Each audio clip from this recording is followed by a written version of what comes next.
So Jai Hind everyone, welcome back to the channel of Race IAS YouTube. कैसे हैं आप सब लोग? एंड इसी के साथ Race IAS wishes you all the best with whatever preparation you are doing. जिस भी कॉम्पिटिटिव एग्जाम की प्रिपरेशन आप कर रहे हैं, we are right there to support you, to guide you and to provide you जितना भी सारा कुछ पॉसिबल हो पा रहा है। आपको पता है कि रिसेंटली अभी रेस आईएएस के यूट्यूब चैनल पे हमने एक सीरीज चलाई जिसका नाम था रिवर सिस्टम ऑफ इंडिया। तो मेजर रिवर्स, उनकी ओरिजिन, उनका कोर्स, ये सब कुछ डिस्कस करने के बाद आज से हम वापस से आ गए हैं बैक ऑन ट्रैक एक नई सीरीज के साथ आप सभी के सामने। और सीरीज होने वाली है iconic tourist sites in India. तो आइकॉनिक टूरिस्ट साइट, ये जो टाइटल है, ये टाइटल आया कहाँ से? मैं आप सबको बता दूं कि भारत में टूरिज्म का एक बहुत बड़ा महत्व है, हम सबको पता है। इतना wide variety of importance, wide variety of aspect होने के बावजूद आज आप देखेंगे कि इंडिया की जो मोस्ट प्रोमिनेंट, सबसे ज्यादा वैल्यूएबल जो टूरिस्ट साइट्स हैं, आज के डेट में उनकी जैसे कंडीशन जो है वो धीरे धीरे डिग्रेड हो रही है। फॉर एग्जाम्पल, ताजमहल का कलर चेंज होना आपने न्यूज में सुना होगा। तो due to all the factors like pollution, like man made disasters and all, तो ये सारी चीजें जो है धीरे धीरे डिग्रेड हो रही हैं।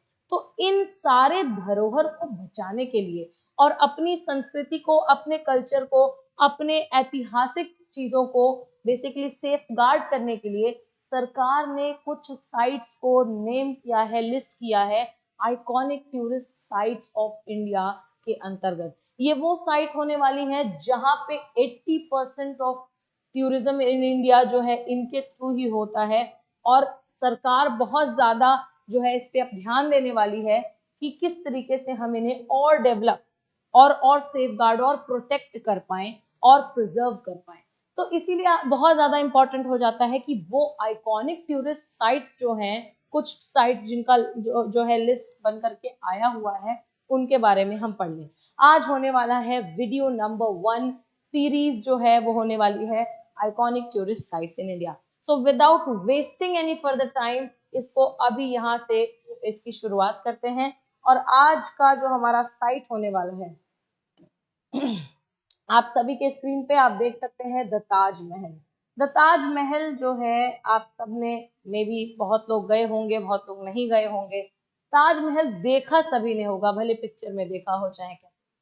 आप देख सकते हैं ये जो इतना बड़ा इसका एक इंफ्रास्ट्रक्चर आपके सामने दिखाई दे रहा है, काफी ज्यादा एथनिक है और काफी ज्यादा आप देख सकते हैं कि मतलब इसका आर्किटेक्चरल जो सिग्निफिकेंस है वो काफी ज्यादा हाई होने वाला है। इसी के साथ अलग अलग पिलर्स भी आप देख सकते हैं, मीनारेज, ये बड़ा सा दरवाजा, क्या है ये, कैसे है ये, किस तरीके का फॉर्मेशन है, क्या क्या अलग अलग फैक्ट्स हैं, वो आइए जल्दी से जान लेते हैं। तो आज बात करने वाले हैं ताजमहल के बारे में। ताजमहल की बात करूं तो ताजमहल है आगरा में। पता होगा ये बहुत सारे लोगों को कि ताजमहल आगरा में है। आगरा में ताजमहल अमर प्रेम को एक स्मारकीय श्रद्धांजलि है और यह यमुना नदी के तट पर स्थित है। तो basically it lies on the banks of river Yamuna. Yamuna के किनारे स्थित जो बेसिकली ये ऐसा मॉन्यूमेंट है जो कि एक, आप समझ लीजिए कि ट्रिब्यूट है, ये एक साइन है, ये एक सिंबल है लव, एक बहुत ही ज्यादा ट्रू लव, अनकंडीशनल लव का सिंबल माना जाता है। अब क्यों इसको ऐसा सिंबल माना जाता है, उसके पीछे भी डिस्कशन करेंगे। मुगल एम्परर शाहजहां का नाम आपने सुना होगा, जो मुगल बादशाह रह चुके हैं। तो शाहजहां ने ये जो ताजमहल है बेसिकली इसका कंस्ट्रक्शन लीड किया। और कई लोग एक ऐसा स्टेटमेंट फ्रेम करते हैं कि Shahjahan, the Mughal emperor Shahjahan constructed the Taj Mahal. तो ऐसा नहीं है, ठीक है। मुगल एम्परर शाहजहां ने कंस्ट्रक्ट नहीं किया था, कंस्ट्रक्शन को कमीशन करवाया था, मतलब उन्होंने खुद नहीं बनाया था, उन्होंने बनवाया था। तो शब्दों का हेर फेर है। तो शाहजहां जो है उन्होंने इस कंस्ट्रक्शन को कराया। ये एक ऐसा मौसोलियम है जो कि 17वीं सेंचुरी में अपनी वाइफ मुमताज महल की याद में, उनके ऑनर में बेसिकली बनवाया था। ये एक बहुत ही ज्यादा ब्रिलियंट रिप्रेजेंटेशन माना जाता है मुगल वास्तुकला, मतलब मुगल आर्किटेक्चर की और भव्यता के शिखर का एक शानदार प्रतिनिधित्व माना जाता है। इसी के साथ इसकी वास्तुकला की आश्चर्यजनक प्रकृति के कारण इसे समकालीन दुनिया के 7 आश्चर्यों में से एक माना जाता है। 7 वंडर्स, जो आपने सुना होगा कि 7 वंडर्स ऑफ कंटेम्प्रेरी वर्ल्ड में से एक है आपका ये Taj Mahal. So because of the stunning nature, because of the efficient architecture, Taj Mahal is given the attribute of one of the 7 wonders of the world. आगे चलते हैं। On the banks of river Yamuna, हमें पता है, हमने जाना कि यमुना नदी के तट पर जो कि स्थित है कंस्ट्रक्शन ऑफ माउसीलियम, इस माउसीलियम का जो कंस्ट्रक्शन है शुरू होता है 1632 में, ठीक है। और एक साल बेसिकली 1632 में शुरू होता है, अप्रोक्सीमेटली लगभग मुमताज महल जिनकी याद में बनवाया जा रहा है उनके गुजर जाने के तकरीबन 1 साल बाद, ठीक है, ये उनके ऑनर में बनवाया गया था। पूरा का पूरा जो इंफ्रास्ट्रक्चर है, पूरा जो कॉम्प्लेक्स है वो 1653 तक आते आते भी नहीं बन पाया। आप टाइम स्पैन देख सकते हैं 1632 से 1653 का टाइम स्पैन, ठीक है, अप्रोक्सीमेटली 20 इयर्स में भी ये पूरी तरीके से नहीं बन पाया। एंड इट वाज इन 1658, 1658 का वो समय था जब शाहजहां जो इस कंस्ट्रक्शन को लीड करवा रहे हैं, शाहजहां के बेटे औरंगजेब ने उनको क्या कर दिया, उनको डिपोज कर दिया, उनको गद्दी पे से हटा दिया और आजीवन काल मतलब उनके पूरे फाइनल डेज के लिए, उनके जो लास्ट डेज चल रहे थे, शाहजहां के जो आखिरी दिन चल रहे थे, बेसिकली उनको इम्प्रिजनमेंट कर दिया, बेसिकली उनको किलेबंदी करवा दी, उनको अंदर कैद कर लिया। तो 1658 में सम्राट को शासक के रूप में उनके पद से हटा दिया गया और उनके बेटे औरंगजेब ने जेल में उन्हें डाल दिया। तो अच्छे खासे 8-9 साल तक जेल में रहेंगे, उसके बाद इनकी डेथ हो जाएगी। शाहजहां जो कि अभी जेल में है, बेसिकली आगरा फोर्ट में बंद है, किले में बंद है, तो वहां से वो उनको ये अपना मार्वेलस क्रिएशन जो कि ताजमहल है उसका एक व्यू दिखाई पड़ता है। तो शाहजहां को उसके अंतिम दिनों के लिए पास के आगरा किले में कैद कर दिया गया, जहां से उसने अपनी अद्भुत रचना का दृश्य बेसिकली उसको दिखाई देता था। जब 1666 में उनकी मृत्यु हो गई तो उन्हें ताजमहल के अंदर उनकी प्यारी पत्नी की कब्र के ठीक बगल में दफनाया गया। तो हम सब जानते हैं मुमताज महल जिनके ऑनर में, जिनकी मेमोरी में ये ताजमहल का कंस्ट्रक्शन स्टार्ट करवाया था, तो बेसिकली इनके डेथ के बाद इनको भी उनके बगल में ही, उनकी कब्र के बगल में दफनाया जाता है, ठीक है। तो क्योंकि because both of them have been buried together, और क्योंकि ये ट्रू रिमार्केबल सिग्निफिकेंस है कि शाहजहां जो है वो अपनी वाइफ की मेमोरी में बनवा रहे हैं, इसीलिए Taj Mahal is also considered to be a symbol of love, a remarkable love, ठीक है। अब बात करेंगे कि 18th सेंचुरी की बात है, 18वीं शताब्दी की बात है, 18th सेंचुरी की बात है। भरतपुर के जो जाट रूलर्स थे, जब उन्होंने आगरा पे अटैक किया तो न सिर्फ उन्होंने बेसिकली ताजमहल को सीज कर दिया, बल्कि उन्होंने ताजमहल का जो इंटीरियर है, अंदर का जो सारा का सारा अपना एक बनवाया गया था आर्किटेक्चरल स्टाइल में, जो सारी चीजें बनवाई थी उनको पिलेज किया, यानी लूटपाट मचाई।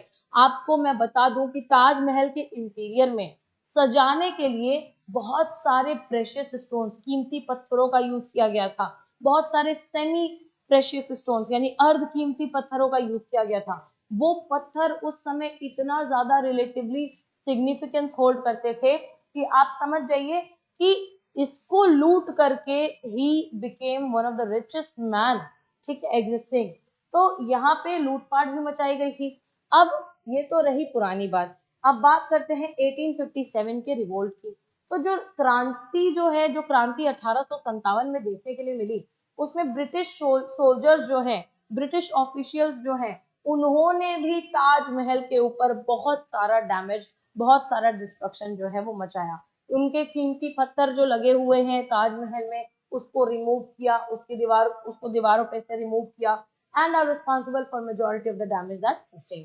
तो बेसिकली क्या किया, इस स्मारक की दीवारों से कीमती पत्थरों को हटाकर इसे नुकसान पहुंचाया, और जो नुकसान हुआ उसके लिए बेसिकली वे जिम्मेदार हैं, ठीक है। 20वीं शताब्दी के आरंभिक भाग के दौरान ताजमहल व्यापक पुनः स्थापन प्रयासों का विषय हो गया। बेसिकली क्या होता है, 20th सेंचुरी आती है, एवर सिंस बेसिकली इंडिपेंडेंस के बाद तो बहुत फुल फ्लेज में ताजमहल को प्रिजर्व करने की कोशिश की गई, बट इवन बिफोर इंडिपेंडेंस भी ताजमहल को प्रिजर्व करने की, इसको संरक्षित करने की कोशिश बराबर की गई। ठीक है, तो लॉर्ड कर्जन आप नाम सुनते हैं, तो ये जो ब्रिटिश ऑफिशियल है लॉर्ड कर्जन जो है, उन्होंने भी बहुत एफर्ट्स लगाए इसको, ताकि जो है बहुत अच्छी तरीके से ताजमहल को प्रिजर्व किया जा सके। After India gained it's independence, Bharat की आजादी के बाद ये जो ताजमहल है इसको प्रोटेक्शन ऑफ इंडियन गवर्नमेंट, मतलब भारतीय सरकार के अंतर्गत लेकर के आया गया कि इसके जिम्मेदार, इसकी सुरक्षा की जिम्मेदारी किसकी है, भारतीय गवर्नमेंट की है। अब बात करेंगे कि ये जो ताजमहल है जिसके बारे में हम पढ़ रहे हैं, उसकी वास्तुकला किस तरह की है, उसका आर्किटेक्चर कैसा है। तो ताजमहल को मानव इतिहास की सबसे महान वास्तुशिल्प उपलब्धियों में से एक माना जाता है। ठीक है, तो बेसिकली आर्किटेक्चरल अचीवमेंट, बहुत सारे प्राचीन लोग आए गए, किसी ने कोई किला बनवाया, किसी ने कोई लेक बनवाया, किसी ने अलग अलग इमारतें बनवाई, and one of them was Taj Mahal. So it is in human history regarded as one of the most important and the greatest architectural achievements that has ever happened in the history of India. तो इसका जो design है basically Islamic, ध्यान से देखिए, Persian और Indian, basically Islamic, Persian और भारतीय वास्तुकला, इन आर्किटेक्चरल ट्रेडिशंस की बेसिकली एक फ्यूजन दिखाई पड़ती है। इसके जो वॉल्स हैं, 3 साइड से बेसिकली इसके जो वॉल्स खड़े हुए हैं, और एक साइड पे, 4th साइड पे यमुना, बेसिकली ये जो इसका 4 बाउंड्री डिफाइन हो रहा है, दे सेपरेट द मॉन्यूमेंट्स 42 एकड़ grounds from the rest of the surrounding land. तो आसपास के क्षेत्र, आगरा के जो आसपास के क्षेत्र हैं, उनसे अलग करता है क्या चीज, बेसिकली एक ऐसा फीचर ताजमहल को अलग करता है कि बेसिकली ये जो 42 एकड़ का लैंड है ताजमहल का, उसके इर्द गिर्द एक तो इतने बड़े बड़े कंस्ट्रक्टेड वॉल्स, इतने बड़े बड़े कंस्ट्रक्टेड पिलर्स, मीनारे, पहली चीज ये, और चौथे साइड पे यमुना का होना और एकदम एफिशिएंटली फ्लो करना, ये सारी की सारी फीचर्स इसको एकदम बाकी सराउंडिंग लैंड के अब की अपेक्षा में इसको स्पेशल बनाता है।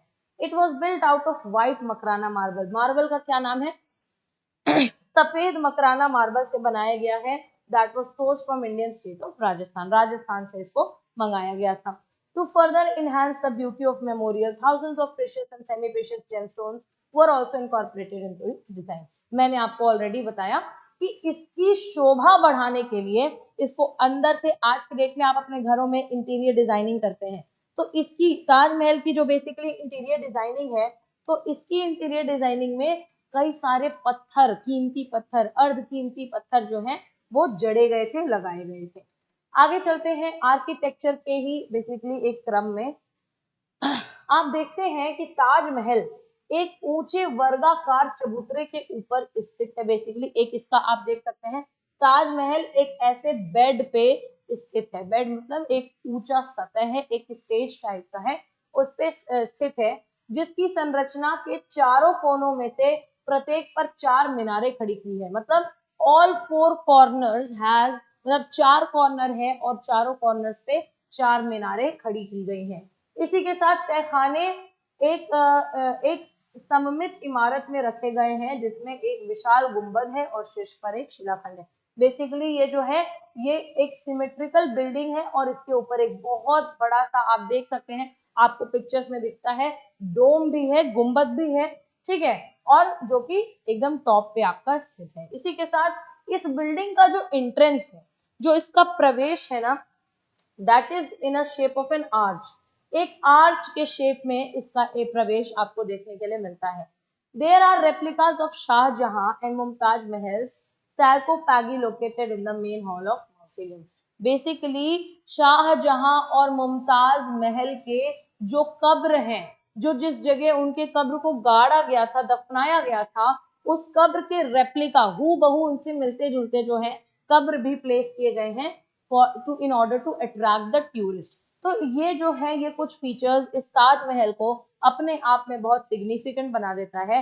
The actual tombs can be found with in the chamber that is locked and located on the lower level. और बेसिकली इनकी जो एक्चुअल में वाकई में इनकी जो कब्र है, जो टूम्ब के अंदर में इनकी कब्र है, उसको बहुत ही लोअर लेवल पे क्योंकि दफनाया गया है, तो वो आपको वो भी अंदर मिल जाएगा। That is a different story, but tourist attract करने के लिए उनके रेप्लिकास दिखाए जाते हैं। आगे चलते हैं। The inner chamber which is in the shape of octagon. Octagon के शेप में है। ऑक्टागन मतलब एक ऐसा फिगर, बेसिकली ये तो खैर राउंड है, मैं एग्जांपल के तौर पर बता रही हूँ, जिसके कितने साइड्स होते हैं? 8 साइड्स होते हैं, 8 साइड होते हैं, ठीक है। देयर इज अ जाली bordering and quotation from Quran engraved in the signatures. तो इंटीरियर में, अंदर के चैम्बर में क्या है? सारे के सारे साइड्स पे एक मतलब जाली जैसा आपको स्ट्रक्चर, ऐसा जाली जैसा स्ट्रक्चर आपको उसका बॉर्डर पे मिल जाएगा उसके। और दूसरी चीज की कुरान के कुछ कोटेशन, कुछ लाइंस जो हैं वो भी आपको इनकार्व्ड की हुई दिख जाएंगी उनके वॉल्स पे।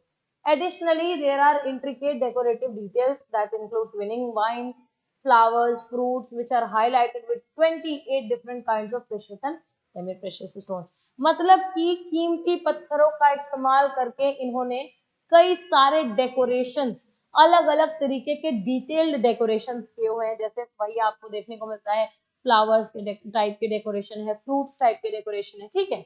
इसी के साथ इस्लाम के कस्टम के अनुसार, इस्लाम के रीति रिवाजों के अनुसार प्राथमिक निकायों को रखने वाले तहखाने अपेक्षाकृत अलंकृत होते हैं, इस तथ्य के बावजूद कि आधार और ताबूत में जटिल डिजाइन होते हैं। बेसिकली क्या बता रहा है कि इस्लाम के रीति रिवाज के अनुसार ये जो क्रिप्ट है जिनमें बॉडीज रखी जाती हैं, ये बेसिकली अनअडोन्ड होते हैं। बेसिकली क्या होता है कि इनका बेस अपने आप में एक फीचर होता है।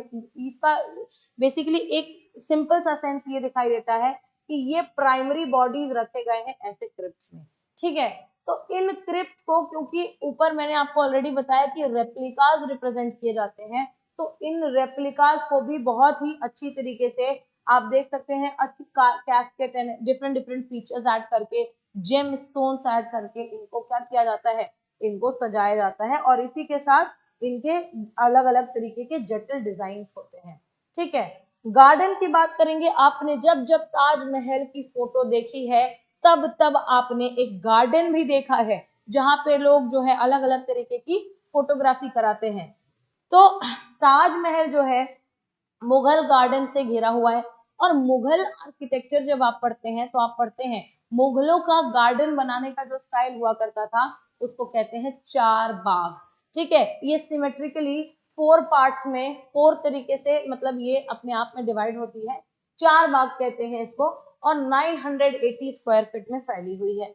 दूसरी चीज, ये जो गार्डन है 16 different sunken flower bed by raised pathways.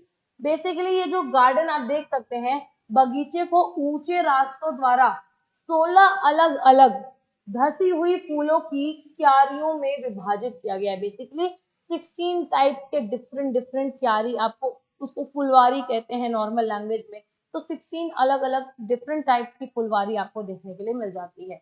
पूरे स्थान की सुंदरता एक ऊंचे संगमरमर के पानी के टैंक की उपस्थिति से बढ़ जाती है, जो मुख्य द्वार और मकबरे के बीच में स्थित है। तो बेसिकली एक मार्बल का वाटर टैंक आपको देखने के लिए मिलता है, जो आप देखते हैं मकबरे के एंट्रेंस और बेसिकली ताजमहल के मेन कैंपस के बीच में आपको देखने के लिए मिलता है। ये इंटेंसिफाई करता है the beauty of Taj Mahal. The famous Persian garden served as the inspiration for original design of the Taj garden. तो ताजमहल का जो गार्डन है उसका डिजाइन कहाँ से इंस्पायर है? पर्शियन गार्डन स्टाइल से इंस्पायर है। However, when the colonial rulers took possession of the Taj, they altered the landscape of the garden so that it resembled the lawns in the London।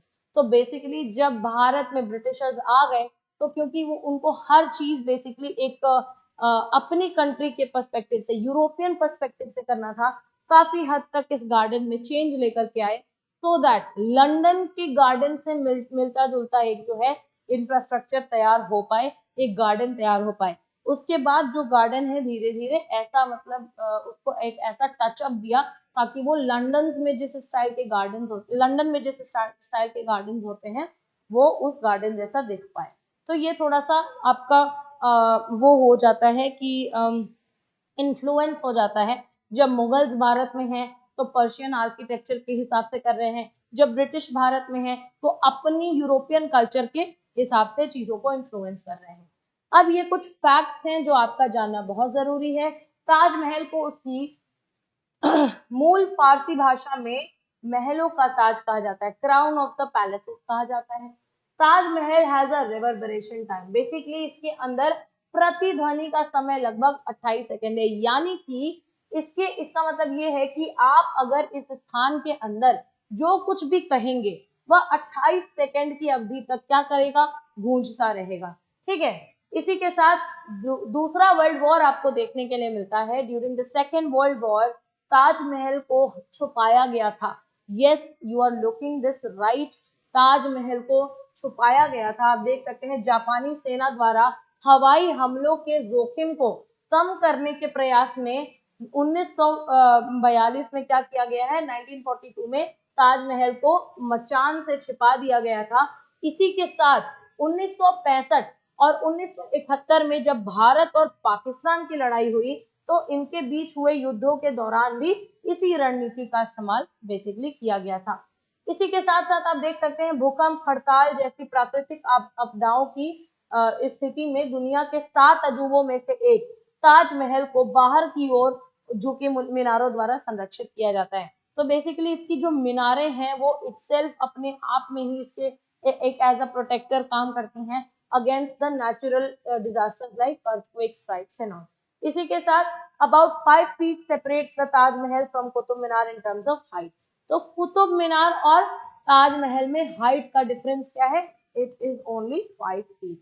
तो ये यहाँ पे आपका हो जाता है कंप्लीट इंफॉर्मेशन ताजमहल के बारे में।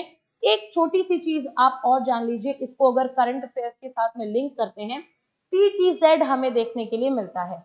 TTZ या फिर TTZ बेसिकली क्या है, ताज ट्रापीजियम जोन। तो ट्रापीजियम अपने आप में एक शेप का नाम है, ये हम सबको पता है। ट्रापीजियम शेप कुछ ऐसा बना होता है, ठीक है। तो ताज ट्रापीजियम जोन है क्या? अभी रिसेंटली ताजमहल में बेसिकली आपने बहुत बार न्यूज में सुना होगा कि पॉल्यूशन के कारण ताजमहल का कलर व्हाइट से येलोइश होता जा रहा है।